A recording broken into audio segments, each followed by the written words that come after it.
Vamos analisar hoje um cenário que, olha, é bem curioso. A gente viu o Ibovespa disparar, né? Coisa de 15% em um único mês. Muito capital estrangeiro entrando, um clima geral de otimismo. Sim, um momento bem positivo para o mercado em geral. Exato. Só que aí, no meio disso tudo, a gente olha para uma empresa específica, a Vulcabras, e vê o movimento contrário. As ações em queda. A pergunta que fica é: o que está acontecendo por lá? E essa é uma pergunta que raramente tem uma resposta única, né? O preço de uma ação pode cair por um motivo público, claro, como um resultado ruim, mas também pode ser por uma informação que só alguns têm. Ou, o que é muito comum no curto prazo, pode ser só o fluxo do mercado, sabe? Algoritmos operando, não ter um motivo específico. Entendi. O nosso trabalho aqui é investigar os fatos que são públicos, o que todo mundo pode ver, para tentar montar esse quebra-cabeça. Perfeito. E só para situar todo mundo na conversa, Vulcabras é a dona da Olímpicos e também tem a licença da Mizuno e da Under Armour aqui no Brasil. É uma empresa que vinha num crescimento muito forte, principalmente depois que acertaram em cheio com a linha de corrida Corre. Sim, eles arrumaram a casa, a gestão focou no que dava resultado e os números vieram. Pois é. Então o que a gente vai fazer é exatamente isso. Olhar os números, as decisões recentes da gestão e tentar entender o que pode ter afugentado os investidores. E se a gente começa pelos números, tem uma coisa que salta aos olhos de qualquer investidor. O indicador preço-lucro, o famoso PL, estava abaixo de 5. Em tese, isso grita oportunidade, não é? Um retorno teórico de mais de 20% ao ano. Parece bom demais. E a velha máxima do mercado geralmente se aplica. Se parece bom demais para ser verdade, Provavelmente tem algum detalhe aí. E nesse caso, tem. O número do lucro tá, digamos, poluído. poluído, como assim? Ele foi inflado por ganhos que não são da operação principal da empresa, que é fazer e vender tênis. A Vulcabras teve uns benefícios fiscais que são temporários e que deram um empurrão artificial no lucro. Ah, entendi. Isso acaba bagunçando a foto, faz a empresa parecer muito mais barata do que ela realmente é no seu dia a dia. Faz sentido. É como se na foto do balanço entrasse um bônus que não vai se repetir no ano que vem. E como a gente faz para limpar essa foto? Para chegar num preço-lucro mais honesto. A gente pode fazer um ajuste por aproximação. Em vez de olhar o lucro líquido lá no final da linha, Sei. a gente sobe um pouco e olha o EBIT. É o lucro antes de juros e impostos. Ele mostra a força da operação de verdade, sem esses efeitos que não se repetem. Ah, burro. É quase como olhar o salário bruto em vez do líquido, para entender o quanto você realmente gerou antes de todos os descontos. É uma ótima analogia, é exatamente isso. E se a gente pega os resultados da Vulcabras até o terceiro trimestre de 2025 e projeta para o ano completo, a gente chega num EBIT perto de 754 milhões de reais. Esse seria o salário bruto operacional do ano. Certo, 754 milhões de lucro da operação. E para chegar no salário líquido mais realista, o lucro que sobra no final? Bom, numa empresa com a dívida controlada como a Vulcabras, o que os juros e os impostos comem do EBIT costuma ser uns 10, 11%.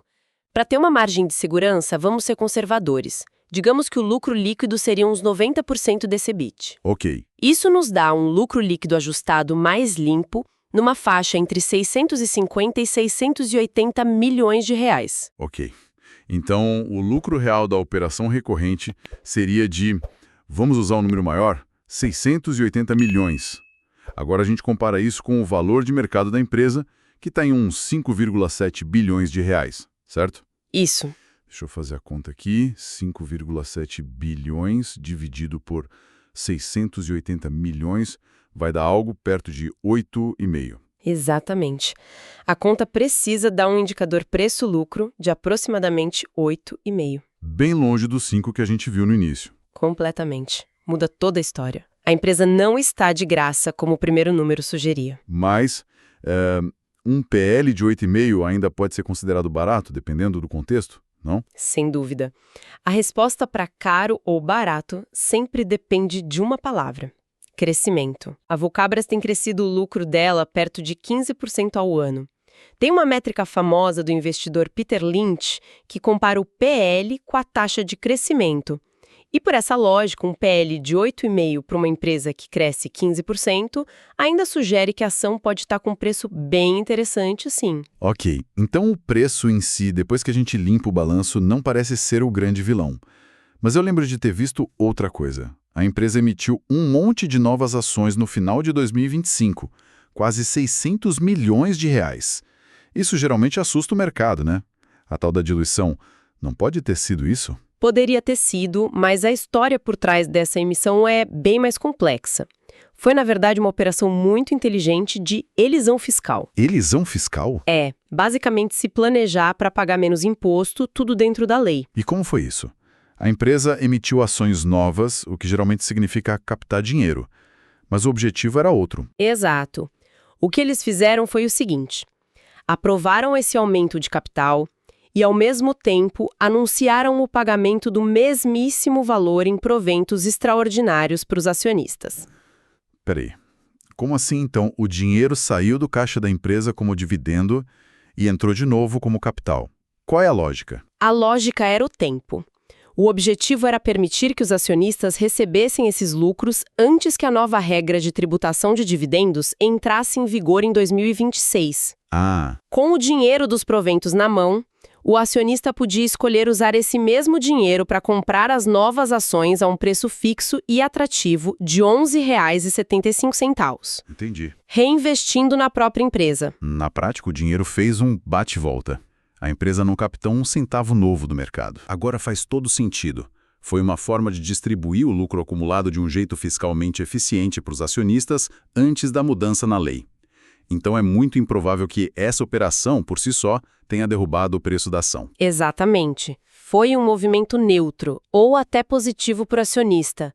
Não piorou os fundamentos. Certo. Então, podemos riscar mais esse suspeito da nossa lista. Ok, então a história até agora é: os números parecem razoáveis se você souber olhar, e o aumento de capital foi uma jogada fiscal inteligente. Isso me faz pensar que o problema não está na operação, no chão de fábrica. Talvez a gente precise olhar para as decisões tomadas na sala da diretoria, no estatuto da empresa. E parece que em novembro eles fizeram uma mudança que mexeu diretamente no bolso do acionista. E aqui a gente chega no que parece ser o ponto central de toda a discussão. Em novembro de 2025, uma assembleia de acionistas aprovou uma mudança drástica no Estatuto Social da Vulcabras. Que foi? Eles reduziram o dividendo obrigatório, que é a fatia do lucro que a empresa é obrigada a distribuir, para apenas 1% do lucro líquido. 1%? 1%. Mas isso é quase nada. O padrão de mercado e o que a lei manda quando o estatuto não diz nada é o mínimo de 25%. A empresa basicamente disse ao mercado: olha, a partir de agora eu não tenho mais a obrigação de distribuir meus lucros com vocês. É uma sinalização muito forte. E isso vindo de uma empresa que era conhecida justamente por ser uma excelente pagadora de proventos. O dividend yield, o retorno em dividendos, chegou a impressionantes 20% em 2024. Precisamente. E essa mudança drástica nos leva a uma teoria muito conhecida no mercado, o efeito clientela. Efeito clientela. A ideia é simples. Cada tipo de ação atrai um tipo de investidor, uma clientela. Alguns querem crescimento rápido, outros querem uma renda previsível, como um aluguel, sabe? Sim, claro. A Vulcabras, com seus dividendos gordos, tinha atraído uma clientela muito forte de investidores de renda. É como um restaurante famoso pela picanha, que de um dia para o outro anuncia que virou vegano. A clientela antiga, que ia lá pela carne, vai embora em massa. Mesmo que a comida nova seja boa, leva tempo para atrair um novo público. A analogia é perfeita. Quando a Vulcabras sinalizou o fim da festa dos dividendos, a clientela da picanha, os investidores de renda, começou a vender. Para procurar essa renda em outro lugar. Exato. E se a gente olha o gráfico, a queda mais forte das ações começou exatamente em novembro, logo depois da aprovação dessa mudança. A correlação é muito forte. Mas espera um pouco. Reduzir o dividendo obrigatório para 1% é uma medida muito extrema. A empresa não corre o risco de ser vista como hostil ao acionista minoritário? A mensagem que isso passa é bem negativa. Sem dúvida. Aumenta muito a percepção de risco para quem é minoritário. É a lógica do pássaro na mão vale mais que dois voando. O dinheiro no bolso hoje. Isso. O dividendo é uma certeza. O lucro reinvestido na empresa, que pode ou não gerar mais valor no futuro, é uma promessa. Ao cortar essa certeza, a gestão pede um voto de confiança muito maior. E a motivação para isso, de novo, tem a ver com o imposto. Tudo indica que sim. Com um payout, uma distribuição obrigatória tão baixa, os acionistas controladores ganham total flexibilidade. Eles podem, por exemplo, evitar receber um volume gigantesco de dividendos de uma só vez e pagar um novo imposto sobre esse valor todo. Entendi. E qual seria a estratégia, então? Uma estratégia possível agora é a empresa fazer pagamentos de dividendos menores e mais frequentes, talvez até mensais. E por que isso seria vantajoso para eles? Porque a nova lei obriga uma retenção de 10% de imposto na fonte para pagamentos acima de R$50 mil por acionista. Se eles conseguem fatiar os pagamentos para que cada parcela fique abaixo desse limite, eles evitam essa retenção antecipada do imposto. Ah, entendi o pulo do gato. Para um grande acionista, isso faz uma diferença enorme no efeito dos juros compostos. Então, a soma desses fatores, a saída da clientela de dividendos e o aumento do risco percebido, parece ser o nosso principal suspeito. Ok.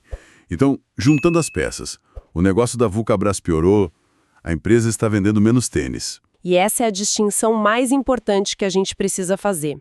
Os fundamentos operacionais da empresa não só não pioraram, como continuaram melhorando. Sério? Se a gente olha o último resultado divulgado do terceiro trimestre de 2025, a receita líquida subiu 19%.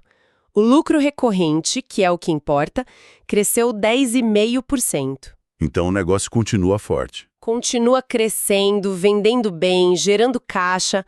O problema não foi o negócio em si. Foi a governança, então. De forma alguma.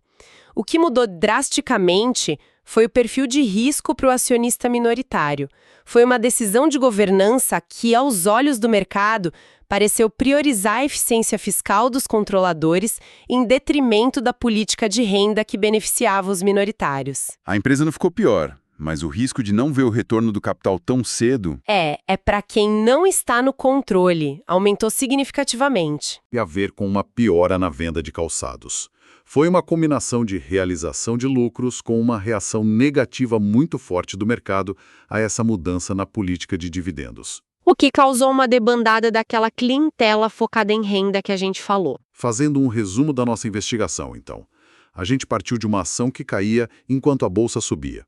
Primeiro, vimos que um PL muito baixo era uma ilusão contábil. Isso. Depois, entendemos que uma grande emissão de ações era uma manobra fiscal inteligente. E no fim, tudo aponta para uma única decisão de governança como o gatilho principal. A drástica redução na política de dividendos, que mudou as regras do jogo. Exato. E isso nos deixa com uma reflexão final que vai muito além do caso da Vulcabras. É uma questão fundamental para qualquer pessoa que investe. Até que ponto a excelência operacional de uma empresa, o fato dela ter produtos ótimos e estar crescendo, consegue compensar decisões de governança que parecem desalinhadas com os interesses do acionista minoritário? É uma boa pergunta. Como investidor, deve pesar na balança o potencial de crescimento de um negócio contra uma mudança que adia o retorno do seu capital para um futuro que é, por definição, incerto. No fundo, é o eterno equilíbrio entre a qualidade do negócio e a confiança na forma como ele é gerido para todos os sócios e não apenas para quem está no comando. Bem-vindos ao Debate. Hoje o nosso tema é a queda forte e repentina nas ações da Vulcabras, a dona de marcas como Olímpicos e Mizuno. A pergunta central é: essa desvalorização é uma reação exagerada do mercado a uma decisão estratégica ou é um ajuste de preço justificado por um novo risco para o investidor? Eu acredito que o mercado está penalizando a empresa de forma excessiva e isso acaba criando uma oportunidade. E eu já vejo essa queda como uma resposta perfeitamente racional. Para mim, a empresa mudou as regras do jogo e, com isso, o perfil de risco do investimento, o que justifica, sim, um preço menor para a ação. Olha, a minha visão se apoia nos fundamentos da empresa. que continuam muito sólidos. A Vulcabras negocia hoje a um múltiplo de preço sobre lucro de cerca de 8,5 vezes. Para colocar em perspectiva, isso significa que o mercado está pagando apenas R$ 8,50 por cada real de lucro que a empresa gera, o que é muito pouco para um negócio cujo lucro cresce perto de 15% ao ano. A saúde financeira é ótima, a dívida é baixa. A polêmica toda veio da redução do dividendo obrigatório para 1%. Mas isso foi uma manobra fiscal inteligente para se adaptar à nova tributação. Não tem a ver com piora na operação, sabe? A receita e o lucro continuam crescendo. Certo, eu concordo que os fundamentos operacionais são bons, mas o problema não está aí. A questão é a mudança drástica na política de dividendos. Vamos lembrar que a lei brasileira estabelece um dividendo obrigatório de 25% do lucro justamente para proteger o acionista minoritário. Reduzir isso para apenas 1% é uma mudança sísmica, né? Na prática, a empresa está dizendo que não tem mais obrigação legal de distribuir seus lucros. O que vemos agora é o efeito clientela em ação. A empresa basicamente, demitiu uma parte dos seus acionistas, aqueles que investiam por causa da renda dos dividendos, e agora precisa encontrar novos sócios que aceitem esse novo perfil. Essa transição é sempre dolorosa para o preço da ação. Entendo a saída desse investidor focado em renda, mas enxergo a decisão da gestão como protetiva no longo prazo. O risco operacional da Vulcabras, a sua capacidade de vender tênis e gerar caixa, não mudou em nada. A mudança na política de dividendos, na verdade, protege o caixa da empresa de uma tributação que seria maior e um caixa mais robusto no final beneficia todo mundo, inclusive o minoritário. O mercado está punindo uma decisão que eu considero prudente. Você tem um ponto. O risco operacional pode não ter mudado, mas o risco que mais importa para o investidor de fora, o de governança, simplesmente explodiu. O dinheiro do dividendo, que era o pássaro na mão, vira uma promessa, entende? O minoritário agora depende totalmente da boa vontade da administração para ver a cor do dinheiro. Essa incerteza sobre quando e como o capital será retornado é uma forma de risco, e o mercado está simplesmente colocando isso no preço. Mas essa lógica não me convence, porque a motivação foi claramente fiscal e, em tese, benéfica para o acionista. Ao permitir pagamentos menores e mais frequentes, a empresa ajuda o investidor a otimizar sua carga tributária pessoal com as novas regras. Não vejo isso como um movimento contra o minoritário, mas como uma adaptação inteligente a um novo cenário regulatório. Ok, a justificativa fiscal parece fazer sentido na superfície. Mas vamos ser práticos. Quem mais se beneficia com o adiamento de impostos sobre dividendos? Geralmente, é o acionista controlador, que tem um volume financeiro muito maior. Para o pequeno investidor, essa otimização fiscal é quase irrelevante perto da perda de uma renda que era previsível e garantida por estatuto. A prova de que a medida foi controversa, e isso é um ponto importante, é que ela não passou por unanimidade na Assembleia. Houve uma discordância clara mostrando que uma parte relevante dos acionistas se sentiu sim prejudicada. Bom, no fim das contas, a minha visão continua a mesma. A queda das ações da Vulcabras é uma oportunidade. O mercado está com uma visão de túnel, focado apenas na questão dos dividendos, e está ignorando a saúde financeira, o crescimento e o valuation atrativo da companhia. A gestão tomou uma decisão responsável pensando no futuro. E eu concluo que a reação do mercado foi totalmente apropriada. Uma alteração tão profunda no contrato com o acionista aumenta a incerteza e exige um prêmio de risco maior, o que se reflete num preço menor. A empresa continua boa, mas o investimento se tornou algo diferente, com um perfil de risco menos atraente para muitos. Fica claro que a aposta da gestão da Vulcabras é pedir que o acionista troque o dinheiro no bolso hoje pela promessa de uma empresa muito maior amanhã. O mercado, por enquanto, parece estar dizendo não obrigado. Exatamente. E agora, os próximos balanços trimestrais vão ter o papel de mostrar quem estava certo nessa história. A palavra final será dos resultados. Esse estudo não constitui nenhum serviço de análise ou recomendação. Este é um mercado de renda variável, bolsa de valores, onde o risco é inerente, toda e qualquer decisão é de cada investidor. Um abraço e até a próxima.